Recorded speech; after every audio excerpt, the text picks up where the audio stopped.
Nobody thinks they have an addiction. They think they have a habit that got a bit out of hand, and a plan to deal with it starting Monday. And for the most part, that is a reasonable thing to believe. Because when we picture addiction, we picture the extreme version. A bottle, a needle, somebody whose life has visibly come apart. Which means the ones that never look like that get a free pass. Sometimes for years. In the next 20 minutes, I want to talk about those. What they have in common, why the quiet ones are the hardest to leave, and what actually works when you decide to.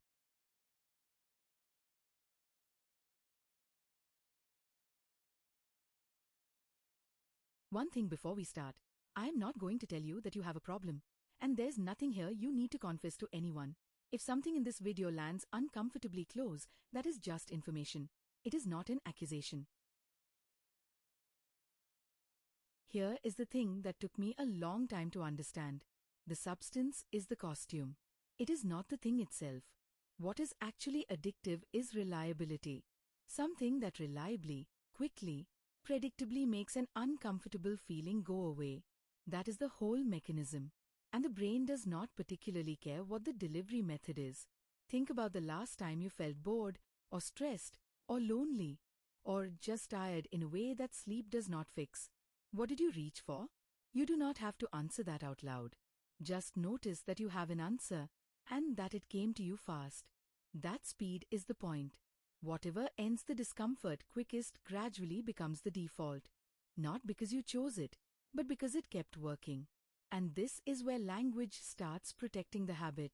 I like a drink. I just scroll for a bit. It is how I switch off. It helps me sleep. Every one of those phrases is technically true, and every one of them is doing a job, which is to stop you looking at the thing directly. You cannot leave something you are still calling a preference. Naming it accurately is not a moral step. It is a practical one. It is what turns an invisible pattern into something you can actually take action on.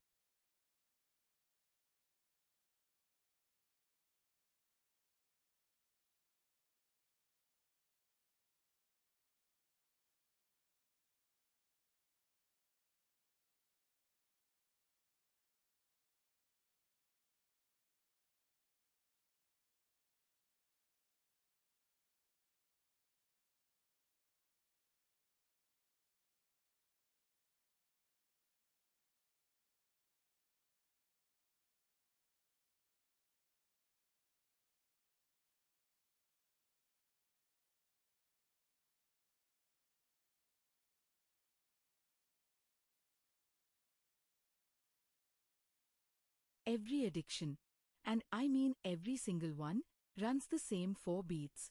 Once you can see them everywhere. Beat 1 is the trigger. Stress, boredom, loneliness, a notification. Very often it is just 11 at night in an empty room with nothing scheduled. Beat 2 is the craving. And this is the part people get wrong. Craving is not enjoyment. It is urgency. Researchers separate wanting from liking, and in a well-established habit, those two come apart completely. Ask anyone deep into one, and they will tell you it stopped being enjoyable a long time ago. It just did not stop. Beat 3 is the behavior. 40 minutes you never actually decided to spend. And beat 4 is relief. Brief, real, but brief. And then, almost immediately, the drop. The flatness. The small private wins. Now watch what that last part does. That feeling, the shame, the disappointment, whatever you want to call it, is uncomfortable. And what is the habit for? Ending discomfort quickly. So shame does not slow the loop down. It feeds the front of it. It is the fuel line. Which is why every strategy built on beating yourself up harder eventually fails. You are not adding a brake. You are topping up the tank.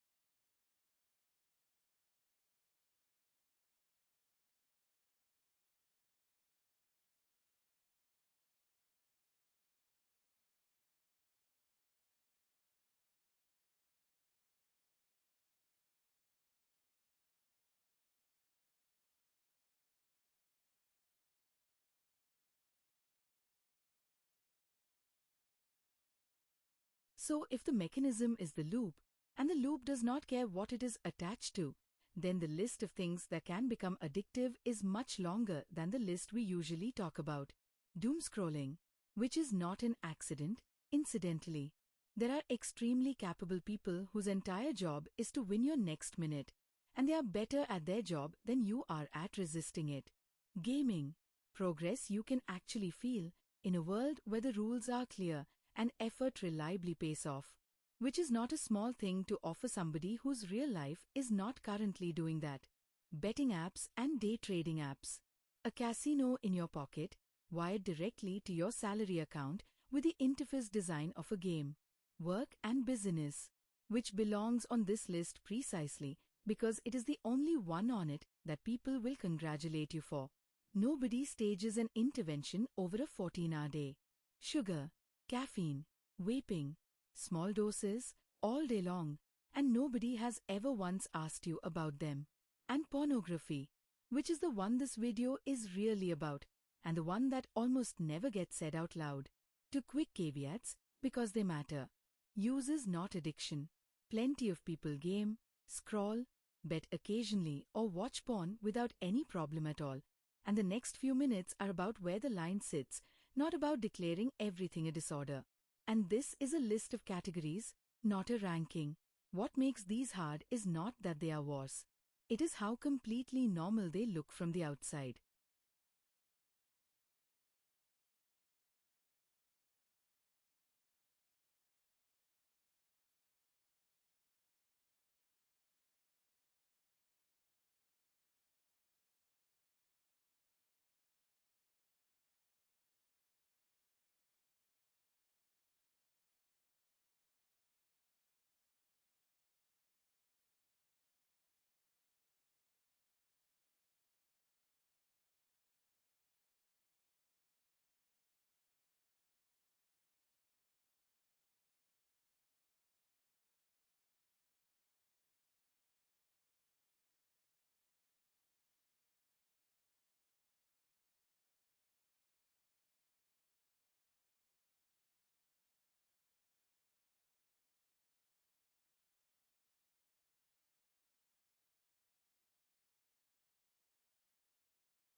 Let me be straightforward about why this one gets its own section.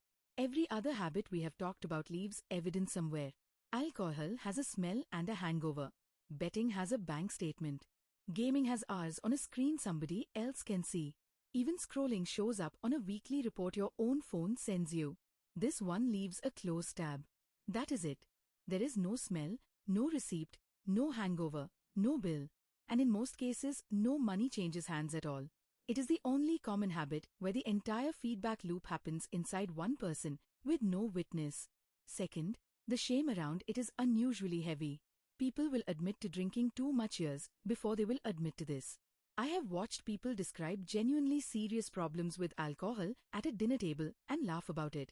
Nobody does that with this one. Which means it does not get discussed, which means people conclude they're uniquely broken, which makes the shame wars, and we have already established what shame does to the loop. And third, the supply is infinite and free. Novelty is the active ingredient here, and the internet does not run out of novelty. There is no natural stopping point built in anywhere. No last drink, no closing time, no empty wallet. I want to be honest about the science, because there is a lot of confident nonsense on this topic in both directions. Whether porn addiction is the right clinical label is genuinely still argued about among researchers. What is recognized in the World Health Organization's classification is compulsive sexual behavior disorder, and it sits under impulse control rather than under substance addiction. Some of the more dramatic brain damage claims you will find online are not well supported. But you do not need to settle that argument to act on it. The practical test is much simpler. If it is escalating, if it is hidden, and if it is costing you sleep, intimacy, time, or self-respect, then it is a problem worth dealing with regardless of what anybody decides to call it. And here is the part that actually matters for what comes next. A habit that hides this well cannot be beaten with more willpower, because willpower is exactly the thing that is lowest at 11 at night when nobody is watching. It needs a plan that works in private.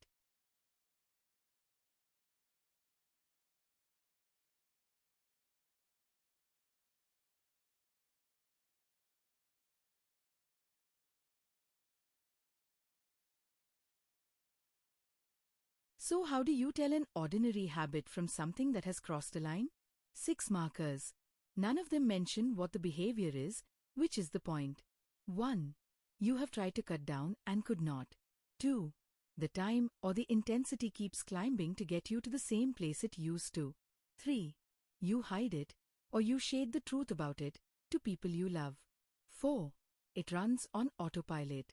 You are already doing it before you remember choosing to. 5.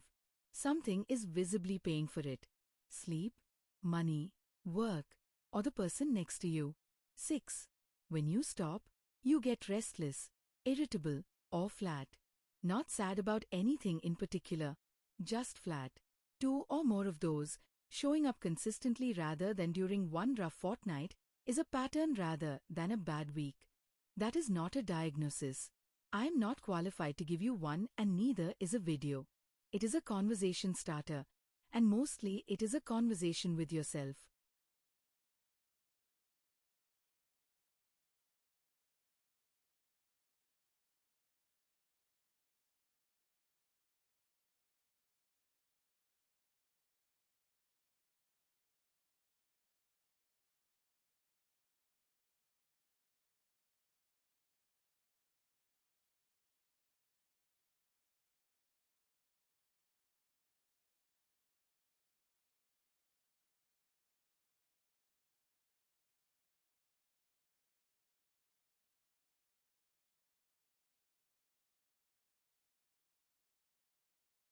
Now, if you decide to stop, here is what it actually feels like. And before I describe this curve, I want to be clear that it is a shape, not data. Yours will look different. This is about the pattern, not the numbers. Most people expect quitting to be a straight line upward. You stop the thing, you feel better, progress accumulates. That is not what happens. What usually happens is that it gets worse first. The urges intensify, often in the first week or two, because the brain is protesting a reward it expected and did not get. Mood dips. Sleep can get worse before it gets better. You become genuinely unpleasant to live with for a while, and if nobody warned you, that stretch reads as proof. Proof that the habit was holding something up. Proof that you cannot do this. So people quit the quit, usually about a week before it would have started easing. If somebody did warn you, the exact same week reads completely differently. It reads as the expected worst part, arriving on schedule. Same experience. Entirely different conclusion. So decide the length in advance. 30 days, 90 days, whatever you pick, commit to a fixed window rather than to a feeling, so that the hardest night is not also a referendum on whether to continue. One serious safety note. If you are physically dependent on alcohol or on benzodiazepines, withdrawal can be medically dangerous and occasionally fatal. That is a doctor's job, not a willpower project.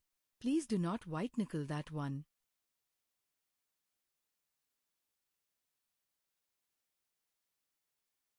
Right. 3-part plan. Environment, replacement, people. All 3, not your favorite one. Part 1. The single most useful reframe I can give you is this: people who successfully quit things are usually not the ones with more self-control. They're the ones who arranged their lives so that self-control was needed less often. So add friction. Block at the network level, not just on the device, because the point is not to make it impossible. You can always undo it. The point is to make it slow. Craving is time-limited. Anything that inserts a delay between the impulse and the axis gives the deciding part of your brain time to arrive. And hand the override password to somebody else, because that quietly converts a private decision into a social one. Delete the cue. No phone in the bedroom, buy a 4-pound alarm clock. It is the highest return purchase in this entire video. Charger in the kitchen. Log out of everything. Remove the app itself, not just the icon. A cue you never see costs you nothing to resist. And book the danger hour. You already know when yours is. It is late, you are tired, you are alone, and nothing is scheduled. Give that window a job in advance. Gym, a phone call, a walk, a shower, anything with a start time attached. An unplanned evening is not neutral. For a habit, it is an open invitation.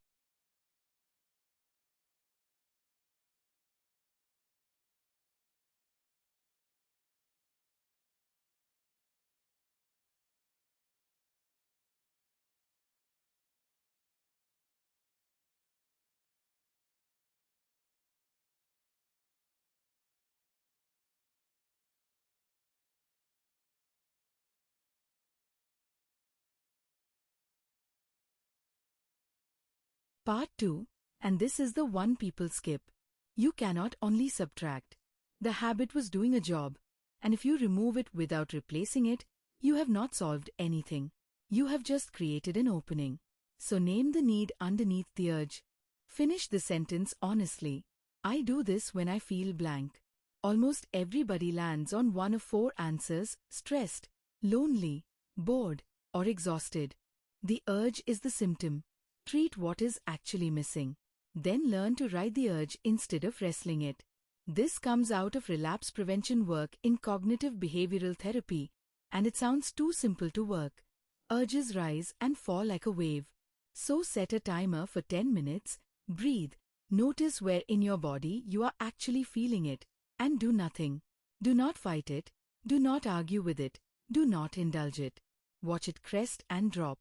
Urges are self-limiting if you stop feeding them, and panic feeds them just as effectively as giving in does.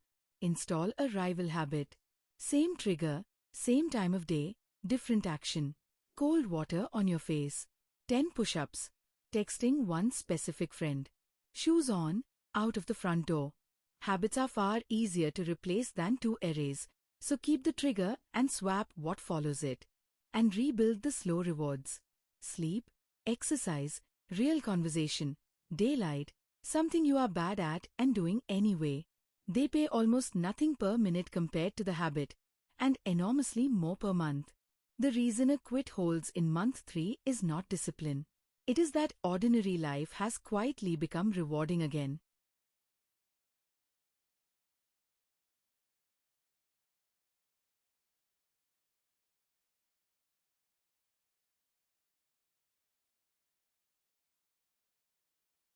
Part 3. Secrecy is the life support, and one honest conversation removes it. Tell one person, not everybody, and not necessarily your partner, that decision is more complicated and it is yours. One person who will not panic and will not moralize. That is the entire bar. Often the safest choice is a friend, a sibling, a colleague, or a room full of strangers who are dealing with the same thing. The moment somebody else knows, the behavior has a witness, and the story you tell yourself about it changes. Then build a check-in. 10 boring minutes a week beats one dramatic confession every time.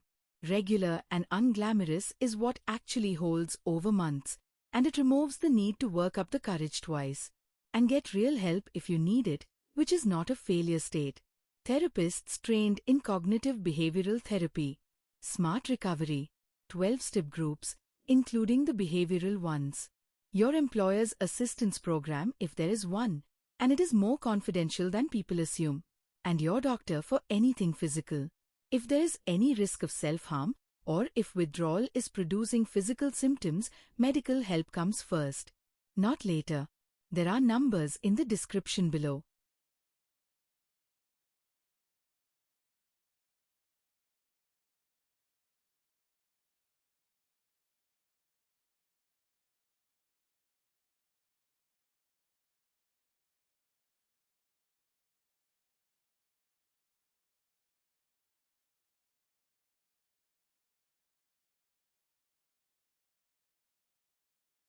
Last thing, and it is the one that decides whether any of this works.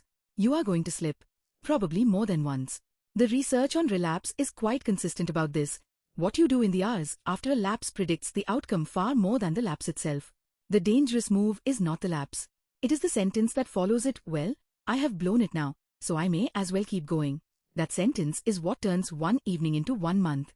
So, 3 things. Stop the spiral clock. The lapse cost you an hour. The shame afterwards is what costs you the month, and you already know why.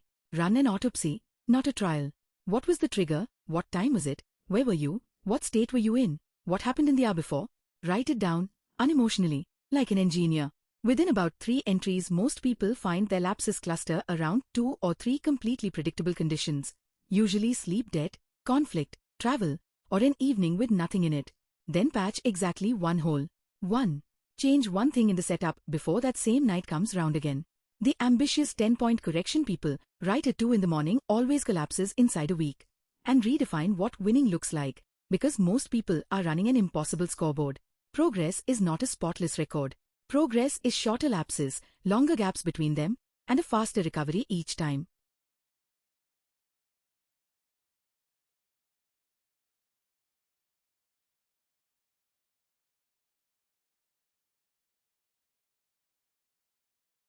So if you take one thing from this, do not take the whole plan. Take one change and do it before tonight. Say it out loud to one person this week. Take one cue out of your bedroom today. Put your danger hour in the calendar now, while you are still thinking about it. And remember the two things that make the rest of it make sense. The loop is the same regardless of what it is attached to. And shame is fuel, not a break. There are support resources in the description. If any of this was useful to somebody you know, send it to them rather than telling them about it. It is a much easier thing to receive. Thanks for watching.